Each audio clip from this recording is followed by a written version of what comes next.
El día de hoy tenemos varios temas, todos de la mayor trascendencia. Desde luego los ahorita más preocupantes son el desempeño de la economía y por las turbulencias que hay a nivel internacional, pero también algunas inacciones o reacciones tardías que se están teniendo internamente. También el tema obviamente político, pues ya empiezan aún de manera temprana los jalones y los estirones, y parece que también la guerra de lodo empieza esta vez desde muy temprano. Y pues también el tema de fuga de capitales y de seguridad, pues que es un tema donde las últimas 3 semanas han sido malas en general para Puebla. Así que vamos a entrar con los temas. Primero que nada me gustaría tratar el tema político. No es mi área de especialidad, ustedes lo saben, pero el licenciado Enrique Vargas se encuentra hoy atendiendo algunas diligencias que tienen que ver con su profesión. A nombre de él les doy la bienvenida y con mucho gusto les vamos a atender. Entonces, ahorita la polémica, hay 2 temas en el tema político. El primero es el tema de la malograda alianza entre el PAN y el PRD para Puebla. En realidad no es más que un reflejo de la descomposición que ya tienen los partidos y que evidentemente pues complican el escenario. No se entiende cómo a nivel nacional el PRD trae alianzas aprobadas, palomeadas por la SADE, pero que en Puebla pues se impidieron en virtud de que sabemos que el PRD ha sido un partido rival, compuesto de muchas corrientes, que algunos de ellos son bastante broncos y que pues han hecho prácticamente imposible ese entendimiento. A final de cuentas, el trabajo que obviamente tendrán que hacer es a través de las propuestas, con o sin alianzas.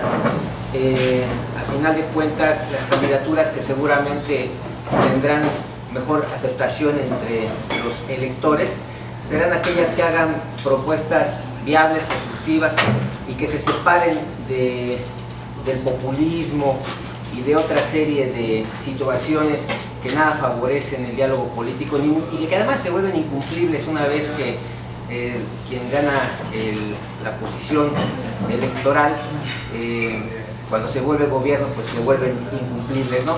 Entonces nuestro exhorto es, primero que nada, a que pues no se hagan, que se respete la ley, que no se hagan arranques anticipados de campaña o actos electorales anticipados.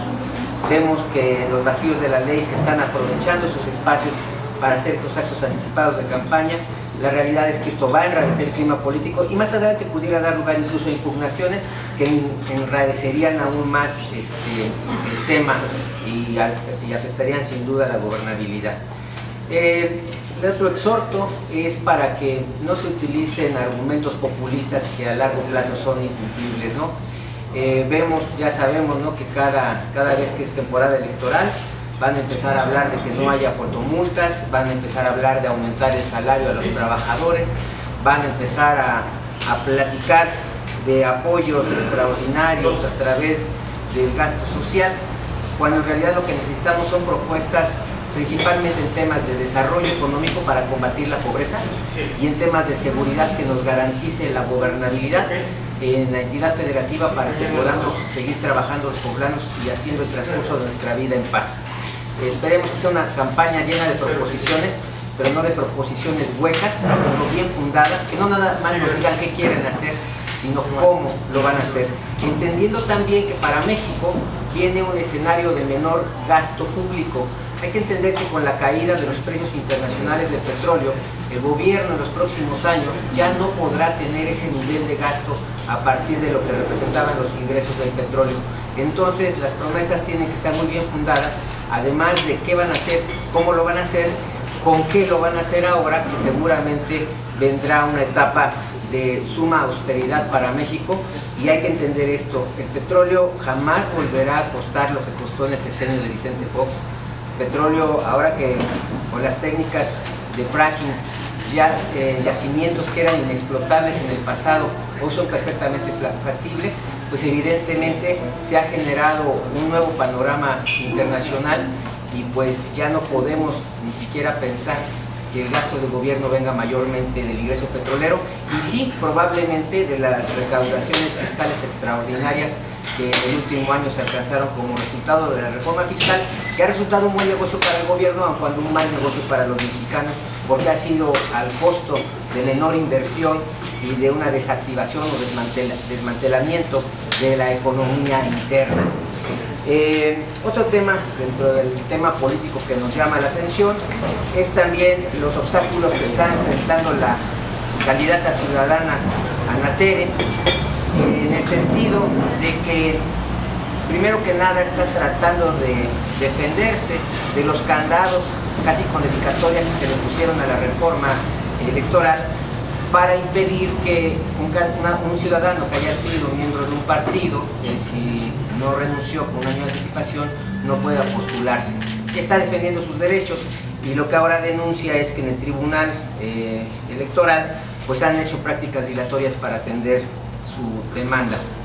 Dentro de las partes positivas de tener un candidato ciudadano como Ana Tere, pues es el hecho, independientemente de sus posibilidades que pudiera tener o no tener de ganar una gobernatura o la próxima elección, la mini gobernatura, lo que sí es real es que tiene un beneficio para la ciudadanía, porque ella seguramente va a tener que enfrentar y en el mejor de los casos superar los obstáculos que encontrarán en el futuro cualquier ciudadano que quiera ejercer sus derechos políticos en Puebla.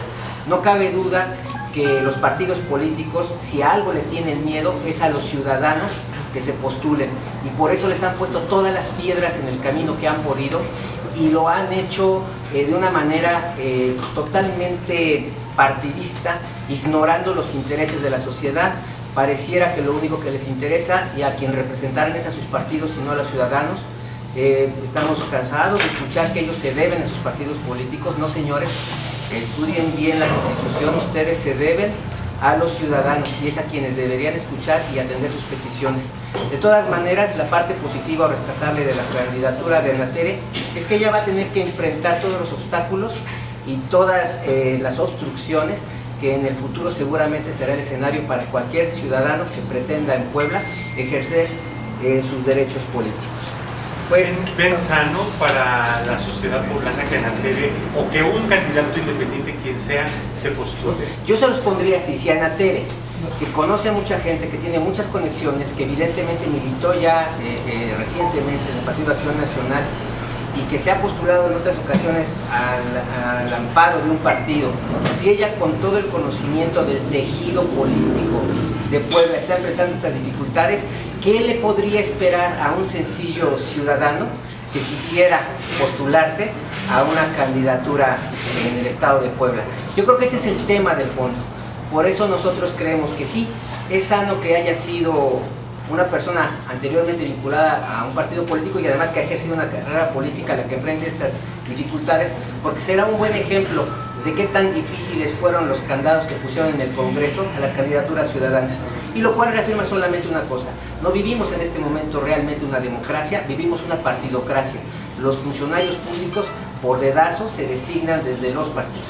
Oiga, la postura ante el tribunal, ¿cuál sería de la Red Mexicana de Franquicias? Que ante atienda ese bloqueo que está... La realidad es que pese al bloqueo, No sé. si el tribunal atiende en tiempo y forma, es factible todavía la candidatura de Ana Tere.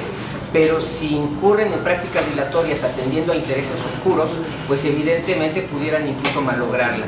Por eso es que hay que estar como sociedad muy atentos a ver qué ocurre, más allá de que sea Ana Tere o fuera cualquier otra persona. Hay que estar muy atentos para ver si la división de poderes efectivamente existe y si al menos en la parte del poder judicial, el poder de justicia, pudiéramos encontrar una forma de contrarrestar las arbitrariedades que se han cometido desde el Congreso. Oye, respecto a la alianza que ya no se dio aquí en Puebla sobre el PRD y el PAN, ¿qué opinión le merece esa situación que está presentando? Bueno, en realidad es que eso refleja cómo se ha manejado históricamente, y creo que eso no sea la noticia, en el sentido de que el PRD está compuesto de muchas tribus. Entonces una tribu le gana o le da el albazo a las otras tribus, hace la negociación en lo oscurito de una posible alianza. Las otras tribus, que son bastante rudas, bastante combativas, hacen valer sus derechos, obtienen el apoyo desde la cúpula a través del presidente de su partido y les tiran abajo esta posible alianza. Y hay que entender que esta alianza estaba también negociada a la par o muy amarrada con la posibilidad de que también se diera en Tlaxcala. Entonces, al no darse la alianza en Tlaxcala y malograrse por un mal manejo la alianza en Puebla, pues evidentemente se ve a estas alturas ya prácticamente imposible que pudiera realizarse la alianza entre PAN y PRD. Particularmente los ciudadanos y los empresarios, ¿qué opinan? ¿Cómo ven que no haya alianzas en los procesos electorales? Fuera de la política, ¿no? Desde este lado. Pues hay que ver lo enrarecido y la descomposición que existe en los partidos. Candidatos que militaban en partidos de derecha son postulados por pequeños partidos de izquierda. Partidos que defienden los intereses de la derecha ahora se tienen que aliar con partidos que serían el polo opuesto, que es la izquierda, y no se entiende cómo pudieran transitar en orden si fueran gobiernos sin tener que llegar a amañamientos, alianzas o a pactos. Te doy esto a cambio de esto otro, renunciando a su ideario político y por supuesto terminando por no representar los intereses de nadie más que los particulares de los propios partidos. ¿Es sano? No, no es sano para México. Para México el ejercicio más sano sería una auténtica, no una democracia hipócrita, sino una democracia auténtica donde hubiera piso parejo para candidatos propuestos por los partidos y para candidatos que emerjan directamente de la ciudadanía. Eso sería una verdadera democracia y no una simulación o caricatura como la que hoy estamos viviendo. El no permitir las candidaturas independientes también afecta a los procesos democráticos en Puebla, implica retrocesos. ¿Cómo lo ven? Bueno, esto es un panorama que está descompuesto todo el país y entonces habría que preguntarnos si tenemos una democracia que nos cuesta tanto dinero a los mexicanos, realmente de qué nos está sirviendo. Pareciera ser que hoy el tema de tener un partido o militar en alguno de ellos es un buen negocio porque vives del erario del gobierno, sin aportar a la productividad. Entonces los partidos políticos no generan riqueza y sí consumen y le quitan mucho del gasto público al gobierno. Entonces digamos que es un mal negocio para los ciudadanos porque los partidos políticos nos cuestan muy caro y nos regresan muy poco. Bueno, para no monopolizar el tema de al rato si gustan seguimos platicando con esto, me gustaría que el licenciado Eduardo Chávez nos comentara pues el tema que hoy nos tiene sumamente alarmados a todos, que es el tema económico, las declaraciones del secretario de Hacienda y otros temas relacionados con la moneda. ¿Qué tal? Buenos días. Pues como saben,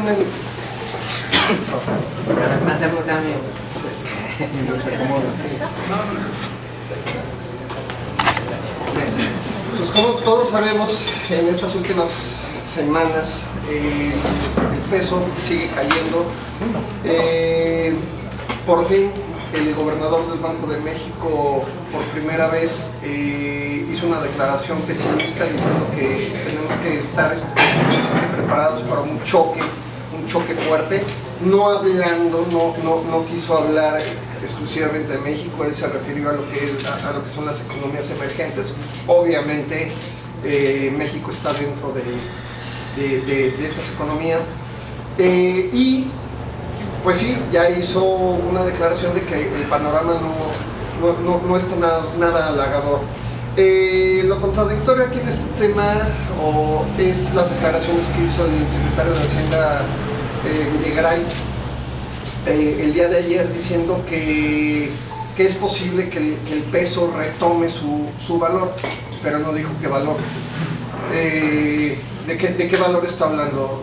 ¿De 17 pesos? ¿De 12 pesos como antes? ¿De 14 pesos? Digo, es imposible realmente que el peso regrese a los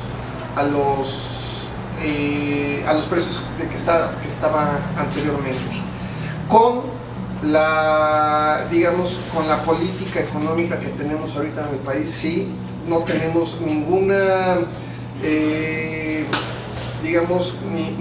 ningún marco que nos pueda decir que sí va a regresar.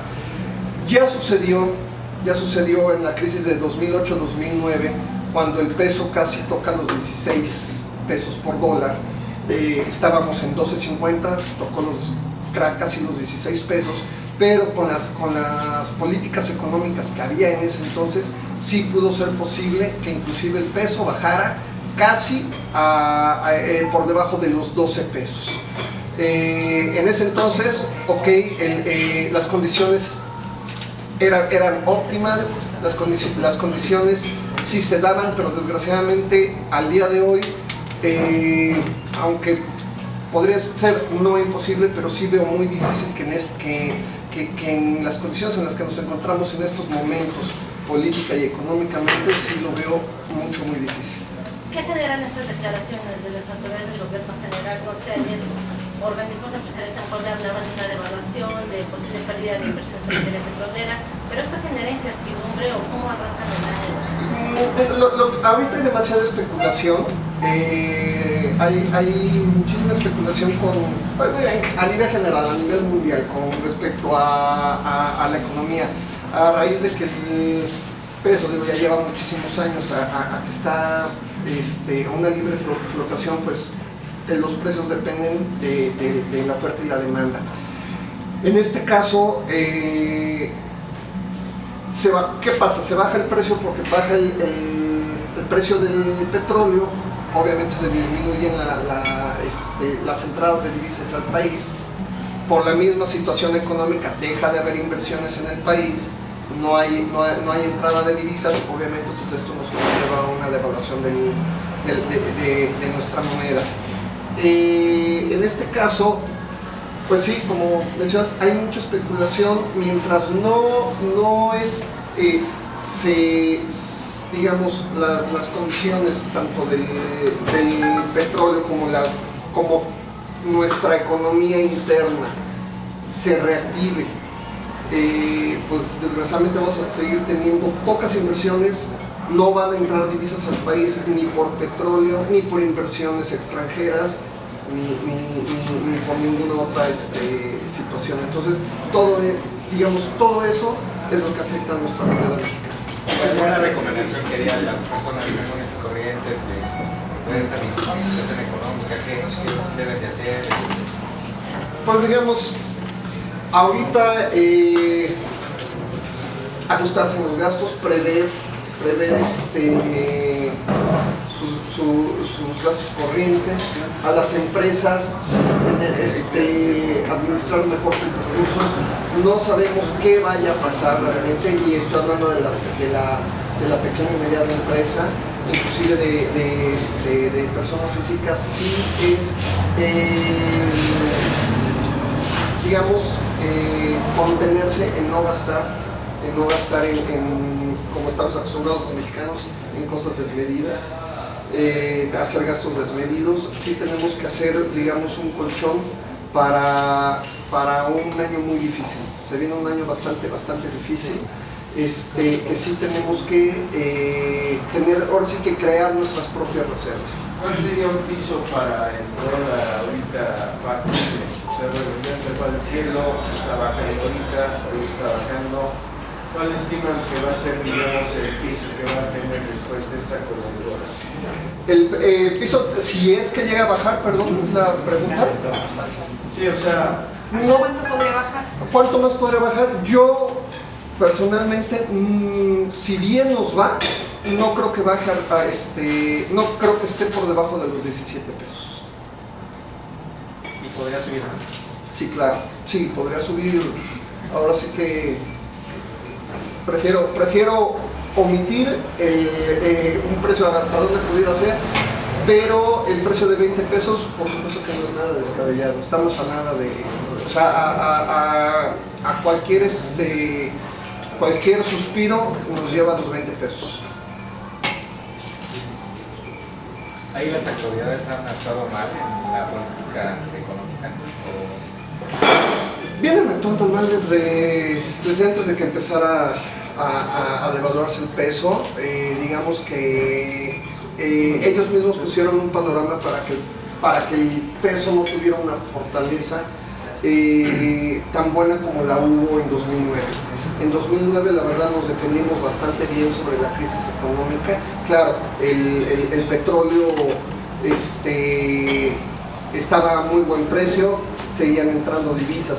Ahorita, pues sí, desgraciadamente el gobierno no tiene mucho que ver con los precios del petróleo.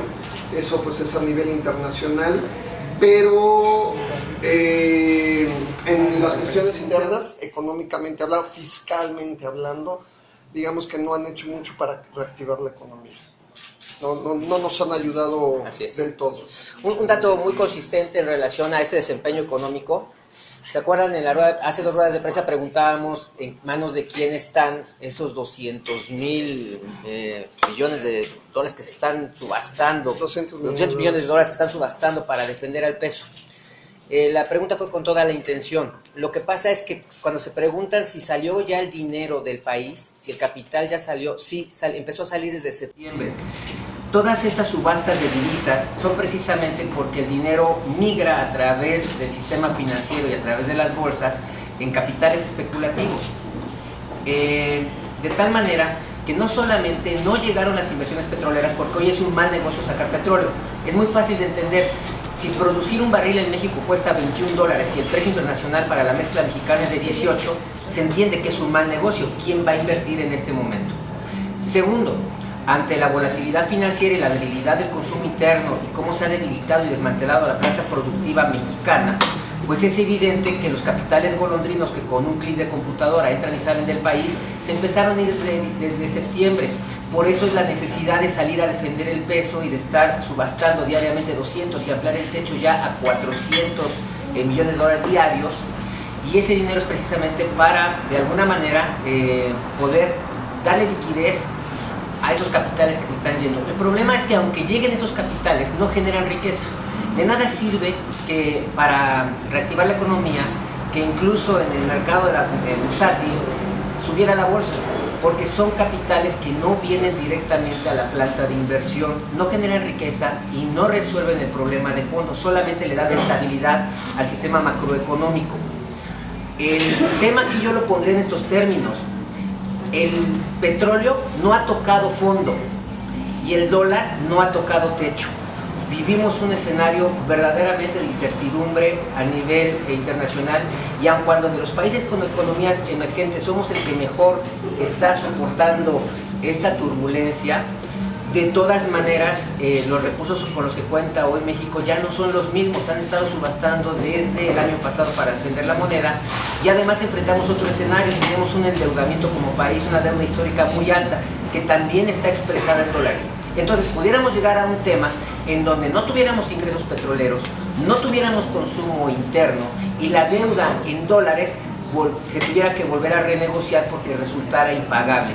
Yo creo que ya es momento en México de no nada más decir que el problema no es de este país, que las cosas están ocurriendo en otras partes del mundo y nos están afectando. El problema es que se dio la tormenta perfecta. Malas condiciones, una mala reforma fiscal, una mala reforma financiera, la no existencia de una reforma anticorrupción, combinadas con el escenario internacional, son el clima para una tormenta perfecta, y que si no se reacciona rápido, ya cuántas semanas llevamos de este año, si no se reacciona rápido, sí pudieran llevarnos a un escenario francamente recesivo. Ahí externamos nuevamente nuestra preocupación y hacemos nuevamente un llamado para que se tenga la sensibilidad de realizar los ajustes ahora que todavía es tiempo. Esperemos que no quieran hacer los ajustes cuando entremos en una franca recesión en el mes de junio y vean que tenemos crecimiento cero. Yo quería preguntarle, a nivel local, el día de hoy, Tomás Clary reconoce que el 2016 para la planta Volkswagen va a ser muy difícil. Mucho, muy difícil. Porque admite que no están vendiendo el 25% en los Estados Unidos. Así es. No sé ahí qué opinión le merezca, porque finalmente, bueno, sí hay ahorita recontratación ya de eventuales y todo, pero ellos están viendo un panorama muy detenido para este año. Claro, el problema es que a veces solamente vemos el corto plazo. Entonces, en el corto plazo tú puedes decir, se está defendiendo bien el peso, pero esta estrategia de defensa del peso no funciona a largo plazo, porque los factores que lo están desestabilizando son en parte también el mal desempeño de la propia economía mexicana, independientemente de que en este momento lo esté afectando una turbulencia internacional. Las grandes empresas efectivamente para el corto plazo están recontratando eventuales, pero una cosa es el corto plazo y resolver los pedidos y las ventas que adjudicaron hace 6 meses o hace un año, y otra cosa es lo que están viendo que no se está firmando o vendiendo ahorita para la siguiente estación. Entonces sí, el escenario es francamente preocupante, porque en el momento que se detuvieran las plantas exportadoras, pues eso pudiera traer un efecto muy adverso, ya incluso donde le empiece a pegar directamente al bolsillo de los consumidores. Ahorita el consumidor o ciudadano promedio no siente todavía cómo le está afectando este mal desempeño de la economía, porque su resultado no es instantáneo. Pero, por ejemplo, el peso mexicano de diciembre de 2012 a enero de 2016 se ha devaluado un 47%, pero la principal devaluación la ha tenido a partir del mes de septiembre. Entonces, todavía no se ha reflejado en los precios al consumidor, pero seguramente lo hará en los próximos meses. El tema de que las empresas, ante la economía interna que está prácticamente detenida, el consumo interno ya prácticamente no ha crecido absolutamente nada en los últimos 2 años, no ha afectado todavía en el tema de que las empresas tengan que despedir o deshacerse de sus recursos humanos, pero el hecho de que no podamos generar emprendimientos, de que no podamos crecer nuestras empresas y tampoco crezcan nuestras ventas y por lo tanto no hagamos contrataciones adicionales, va a impactar en la tasa de desempleo. Esta falsa interpretación que se le da a la inflación que tuvimos el año pasado, que fue una inflación históricamente baja, no obedece a un buen desempeño de la economía, obedece a la ley de la oferta y la demanda. La gente no está comprando, por lo tanto los precios no suben. Entonces, si no se atienden, solo por citar estos indicadores, si esto no se atiende, sí pudiéramos llegar a un escenario de franca recesión. Y ojalá no fuera un escenario, como hoy se ve por la pérdida de la paridad, como un escenario de estanflación, donde tendríamos la combinación de no crecimiento y además inflación. En el caso de Volkswagen, ¿qué es lo que tendrían que hacer las autoridades poblanas para evitar estas consecuencias? Pues tener, evidentemente, incentivar a los que generamos a los empleos. Hay que recordar que las MIPYMES generan prácticamente el 78% de los empleos en México. Entonces, si ya no puedes atraer inversión extranjera, si las empresas que están exportando ya encuentran un escenario difícil para sus exportaciones, lo que seguiría serían 2 cosas: echar a andar los motores internos de la economía, cosa que se ve difícil porque ahora el gobierno va a tener menos dinero para gastar entre la caída de los precios internacionales del petróleo, o apostarle al consumo interno y a la planta productiva interna, porque a final de cuentas las MIPYMES somos el 98% de los negocios en México, generamos más del 75-78%, dependiendo de la entidad federativa, de los empleos directos. Y esto pudiera darnos, si no ganar la situación, darnos tiempo como economía a que los indicadores macroeconómicos se estabilicen y pudiéramos encontrar a lo mejor una rectificación en las reformas estructurales que fueron mal hechas y que pudieran en algún momento determinado incentivar nuevamente el crecimiento y el consumo internos. Bueno, pasando al tema también de seguridad, no son buenas noticias. Las últimas 3 semanas no han sido buenas para Puebla, entonces nuestro especialista pues nos va a dar ahí algunos indicadores y puntos de referencia.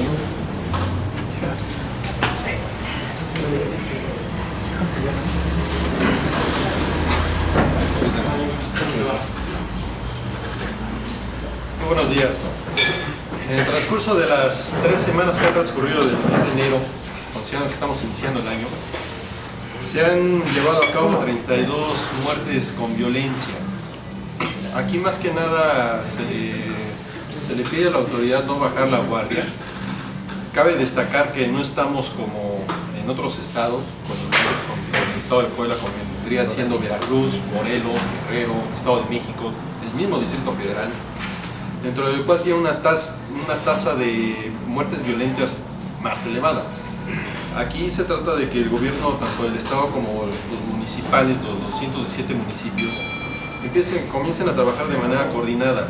Algo que se le aplaude a estos 2 niveles de gobierno es que han empezado a tener esta coordinación en materia de seguridad, de tal manera que ha estado bajando la tasa de delitos.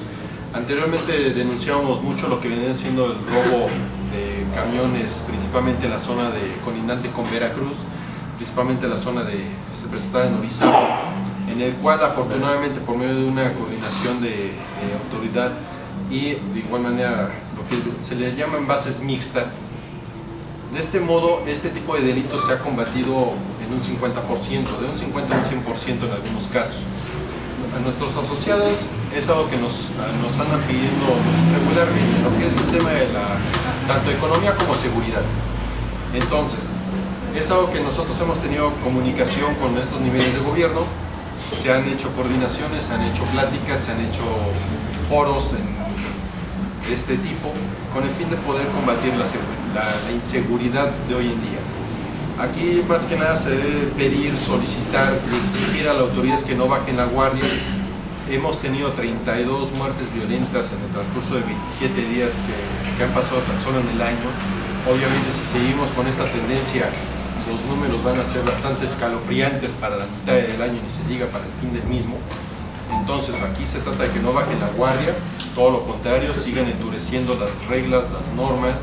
Como lo hemos dicho en ruedas de prensa, otras ruedas de prensa, es increíble cómo como ciudadanos solicitamos lo que es mucha seguridad, sin embargo andamos mandando por medio de Facebook o ya hasta grupos de WhatsApp, lo que viene siendo donde están ubicados los retenes. Es algo que no podemos permitir. ¿Por qué? Porque los retenes son unos filtros de seguridad en el cual podemos determinar, o la autoridad puede determinar, si alguna persona trae armas, traen droga, traen hasta los famosos encajuelados o hasta secuestrados. Entonces no podemos estar dando, no deberíamos estar dando aviso de este tipo de retenes, porque a final de cuentas son para nuestro bienestar, para el bienestar del Estado, de la ciudad, de nuestra seguridad, de nuestros seres queridos, de nuestras familias, de nuestros negocios, de todos, visitantes y demás.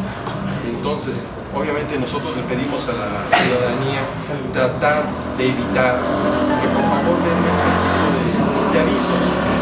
Nosotros, bueno, los ciudadanos lo ven como que va a haber corrupción en el cual les van a bajar, por así mal decirlo, dinero, pero simplemente si tenemos todos los papeles en regla de nuestros documentos, valga la redundancia, del vehículo, de nuestra licencia, no tienen por qué caer en un caso de corrupción. Todo lo contrario, si estamos al corriente y estamos en orden, no tenemos por qué caer en ello. Obviamente si no portamos una licencia vigente o no portamos una licencia, nos haremos acreedores de una multa. De igual manera, el tema de los alcoholímetros, si estamos pasados de copas, obviamente nos tendrán que retener y el vehículo tendrá que pasar lo que sea un corralón por motivos y medidas de seguridad. Entonces tenemos que evitar este tipo de situaciones, de estar mencionando dónde se llevan a cabo los retenes con el fin de poder garantizar la seguridad del Estado, de nuestra ciudad y obviamente de todos nosotros. Roberto, el robo de combustible se ha convertido en un factor bastante complicado en el estado de Puebla, porque además no hay personas detenidas evidentes y en los últimos meses ha habido complicidad en las autoridades. ¿Hasta dónde puede llegar este tema? Bueno, este tema, si no se empieza a controlar, lo cual ya se está haciendo, no se controla más, obviamente vamos a tener ya lo que viene siendo mucho robo de combustible, más de lo que se ha estado dando, obviamente una mayor complicidad por parte de los altos mandos policíacos, algo que ahorita sabemos y sí se ha tocado mucho en la mesa cada vez que tenemos una reunión con Secretaría de Seguridad Pública del Estado, directamente con el secretario Jesús Rodríguez Almeida, es este tipo de situaciones en robo de combustible, en el cual ya ellos mismos están llevando a cabo lo que es una limpieza total de la Corporación de Seguridad Pública y sus diferentes órdenes. ¿Con qué fin? Con el fin de poder combatir este tipo de situaciones. Como bien sabemos, ya ya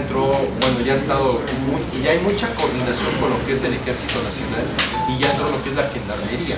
¿Con qué fin? Con el fin de combatir este tipo de delitos, que es algo que está afectando mucho a lo que es el Estado de Puebla. La llegada de los elementos de la Gendarmería se ayuda a la seguridad del Estado, ¿cómo lo ven?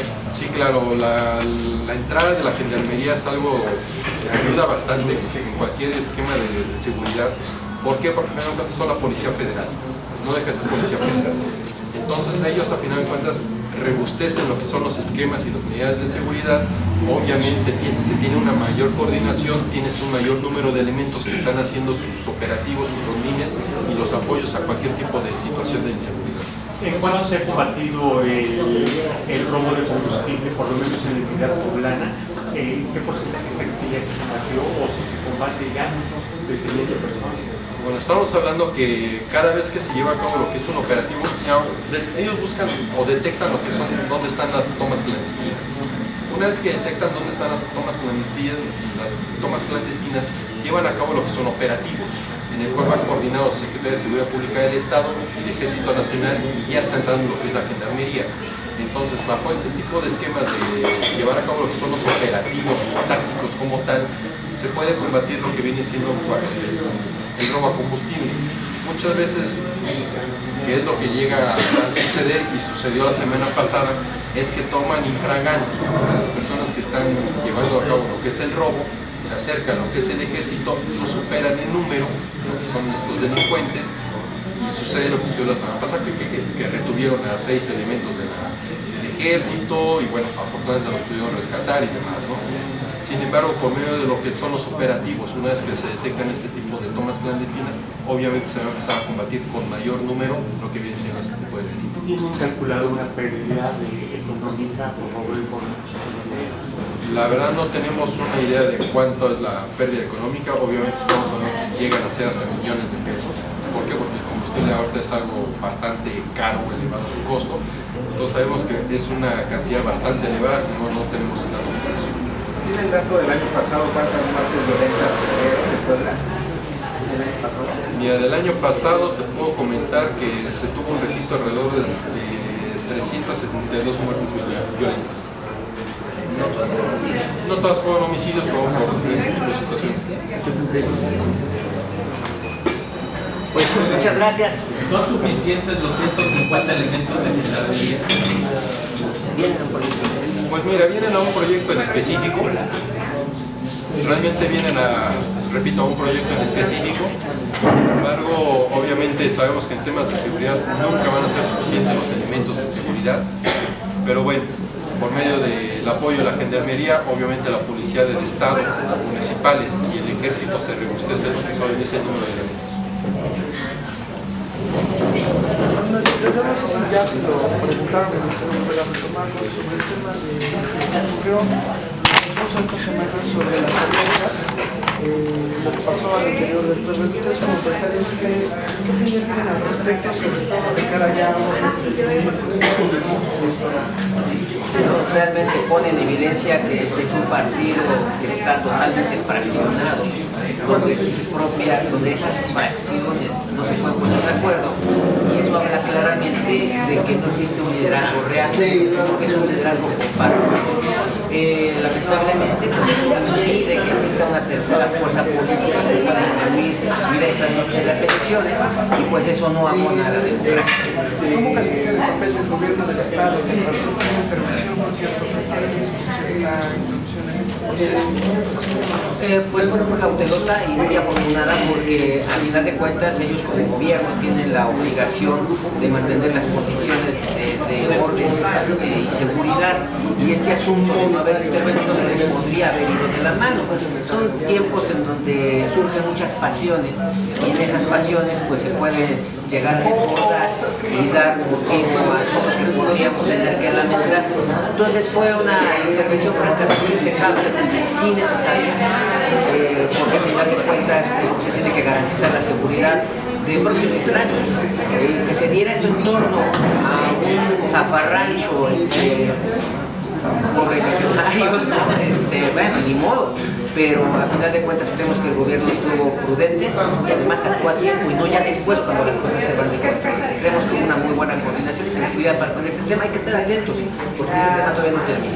En el caso de la crónica de franquicias, ustedes podrían evitar pronunciarse por algún candidato aspirante a PAN. Saber si a estas alturas ya tienen definido a quién apoyarán en el próximo proceso, o si incluso ustedes han nosotros hemos platicado con la red de empresas franquiciantes. Hay que recordar que somos más de 100 marcas y que aglutinamos entre todos más de 8.000 sucursales en todo el territorio nacional, aun cuando la concentración de los puntos de venta se da más en la realidad federativa, y la realidad es que ellos prefieren que nosotros colaboremos con las autoridades una vez que hayan obtenido el cargo. Es decir, este órgano empresarial se mantendrá sin declarar como tal alguna preferencia o apoyo político. Sí estamos abiertos a darle espacio a todos los candidatos para que a través de este órgano empresarial se conozcan sus propuestas y se les pueda preguntar o incluso hacer propuestas. Sin embargo, se ve en condiciones de equidad. Tenemos la obligación como organismo empresarial que si le damos voz a un candidato, tenemos que darle voz a todos. Estamos en esa mejor disposición. Sin embargo, ya como un organismo empresarial hemos decidido no apoyar a ninguna candidatura en particular. Tenemos que aprender, como lo hemos hecho en los últimos años, a trabajar con los gobiernos sin importar de qué color sea, porque nuestra misión como organismo empresarial es generar riqueza compartida y promover el emprendedurismo en nuestra ciudad y en el país. Porque obviamente ante los tiempos políticos que vienen se les pregunta a nuestros asociados, y nuestros asociados en una votación económica prefirieron que nos mantuviéramos como lo hemos hecho desde que se fundó nuestra empresarial, como un organismo que sabe trabajar con las autoridades, sabe trabajar con los funcionarios una vez que son electas por la gente, sin importar el color del gobierno que venga. Francisco.